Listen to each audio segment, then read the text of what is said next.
Bonjour les amis, épisode 32 de l'histoire motarde de Tonton Lee. Alors, vous l'avez compris, hier, dans la vidéo d'hier, j'ai mis mon premier pied dans le milieu journalistique moto en Belgique. C'était un rêve, bien entendu. Là, j'ai vraiment, c'était vraiment le début d'Oli le Belge. En fait, j'ai eu beaucoup de chance. Alors, pour la petite histoire, Oli le Belge existe pourquoi? Mais tout simplement parce que après Motopulsion, j'ai aussi collaboré avec un site français qui s'appelait Motoplanète. Et qui s'appelle d'ailleurs toujours Motoplanète puisque j'étais chercher mes fiches dessus. Et comme à l'époque j'étais un des seuls Belges et que je m'appelle Olivier, tout le monde naturellement m'a appelé Oli le Belge et j'ai gardé depuis toujours ce même nom. Alors vous allez me dire pourquoi avoir collaboré avec un site internet alors que tu travaillais déjà pour un magazine belge. Alors eh bien, la moto ne recèle pas toujours d'histoires sympas et d'histoires marrantes, puisque, en fait, effectivement, assez rapidement, quelques mois après, puisque donc, je pense que j'ai dû sortir mon premier article en septembre, en octobre, il y avait le Superbiker de Mété, ce qui est toujours d'actualité maintenant. Enfin, j'espère que ça ici, on l'aura aussi. Et donc, pour faire la surprise à Seb, le rédacteur en chef, j'avais été chercher nos entrées et nos vareuses presse pour aller à ce Superbiker de Mété. Très très fier et très heureux d'avoir réussi à un petit peu, parce que comme j'avais pas de carte de presse, c'était pas évident, mais j'avais réussi à tout avoir. Je passe mon temps évidemment le samedi après-midi à téléphoner à Seb pour lui dire que j'avais tout pour le lendemain. En plus, on avait deux motos d'essai. On avait une Yamaha XT 660X et une Yamaha XT 660R, donc ce qui collait bien avec l'idée du super motard. Donc le week-end semblait parfait. Malheureusement, Seb ne m'a jamais répondu pour la bonne et simple raison qu'il s'était tué dans un accident de moto.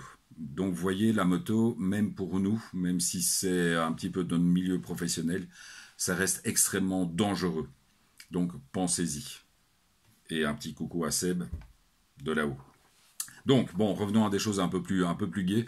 Donc effectivement, aujourd'hui, je sors mes papiers. J'étais imprimé les différents essais qui étaient sortis sur Motoplanète.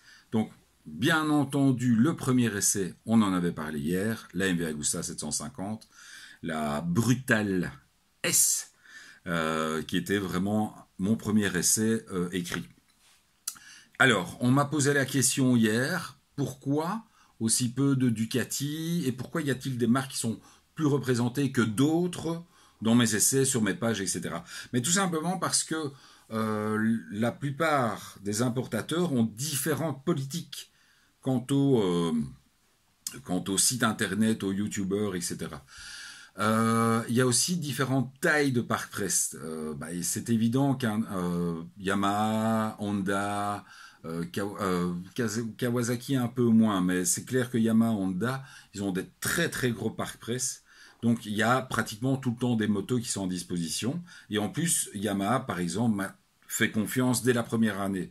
On va dire que dans les premières années, il y a eu Yamaha, Harley-Davidson, KTM, Suzuki. Je crois que c'est plus ou moins tout. Ça, c'était vraiment, on va dire, les 4 ou 5 marques qui m'ont suivi dès le départ. Et puis les autres sont venus se rajouter au fur et à mesure. Et normalement, en 2020, même si effectivement au niveau timing, ça reste d'être chaud, normalement, 2020, les trois dernières marques qui ne collaboraient pas encore avec le team Oli le Belge, qui sont donc BMW, Ducati et Kawasaki, m'ont en tout cas promis une moto pour cette année à l'essai. Alors donc, la suite, je voulais déjà un petit peu, la suite, je voulais déjà un petit peu annoncer. Effectivement, j'ai pu me racheter une moto. Donc j'ai fait les yeux doux à mon épouse pour lui expliquer qu'au lieu d'attendre 10 ans, j'allais attendre que 3 ans et demi. Mais j'allais acheter une moto raisonnable et sage. Et donc, effectivement, je me suis acheté une Yamaha XT660X, qui était un pseudo supermotard. Parce que c'était pas réellement une supermotard. On va dire que c'était une enduro avec des pneus route, c'est une très très bonne bécane, très fiable. Bon, évidemment, par rapport à à une KTM super motard, eh bien, vous faisiez 25 kilos plus lourd et 15-18 chevaux de moins. Donc ça faisait une grosse différence. Ça n'avait rien à voir, mais c'était vraiment une très très chouette moto avec laquelle j'ai vraiment pris beaucoup de plaisir. J'ai fait, celle-là, pas tellement roulé, je crois que j'ai dû faire 40 000 km avec.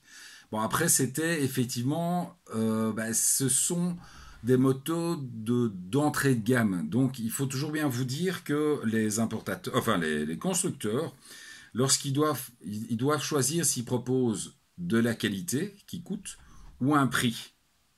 Et donc, effectivement, quand ils doivent proposer un prix, la plupart du temps, c'est au détriment de la qualité des accessoires. Pas toujours des accessoires de sécurité, ça, les prix sont toujours... Enfin, les constructeurs ne vont pas commencer à grappiller de l'argent là-dessus, parce qu'un ABS, c'est un ABS, la qualité des freins, c'est important, etc. Mais c'est plus sur, par exemple, on va mettre des disques un peu moins robustes. On va mettre, on va grappiller sur 1 centimètre de câble. Donc ça, on peut le voir sur les premières années, par exemple sur les Benelli, où effectivement les câbles de clignotant arrière étaient tendus comme un string.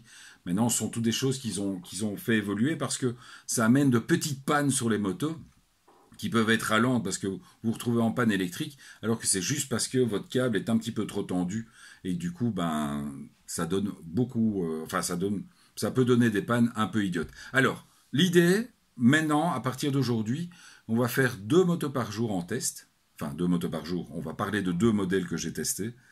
Et comme ça, vous allez pouvoir avoir une histoire. Je vais essayer de vous donner des petites anecdotes tous les jours sur les motos et sur les différents tests que j'ai faits. On se retrouve demain, les amis. Bisous les michetous.